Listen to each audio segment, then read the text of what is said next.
നല്ല ചൂട് ചായയും ഉണ്ണിയപ്പമൊക്കെ കഴിച്ചിട്ട് നമുക്കൊരു വാക്കിങ്ങിന് പോയാലോ? ഇന്ന് എന്തായാലും നല്ല തെളിച്ചുള്ളൊരു ഈവനിങ് ആണ്. അപ്പം ഞങ്ങൾ ആമിക്കുട്ടീനെ കൊണ്ട് ജസ്റ്റ് ഒന്ന് നടക്കാൻ ഇറങ്ങിയിരിക്കുക.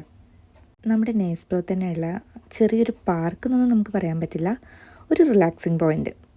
ഇവിടെ തന്നെ നമുക്ക് ബോട്ടിംഗ് ഉണ്ട്. പക്ഷേ ബോട്ടിംഗ് സർവീസൊക്കെ മോർണിംഗ് മാത്രമേ കാണത്തുള്ളൂ. സണ്ണി ഡേയ്സ് ആണെങ്കിൽ നമുക്ക് ബോട്ടിങ്ങിന് ടിക്കറ്റൊക്കെ കിട്ടാൻ ഭയങ്കര പാടാണ്. അത്രയും റഷായിരിക്കും ഇവിടെ. ആമിനെ സ്ട്രോളറിൽ നിന്ന് ഇറക്കി വിട്ടതിന് ശേഷം അവളവിടെ മൊത്തം ഓടി കളിക്കാൻ വേണ്ടി തുടങ്ങി. നമ്മുടെ മൈൻഡും ബോഡിയൊക്കെ ജോബ് കഴിഞ്ഞിട്ട് ഒരുപോലെ റിലാക്സ് ആവാൻ ഇതുപോലത്തെ സ്പോർട്സ് ഭയങ്കരമായിട്ട് ഹെൽപ്പ് ചെയ്യും.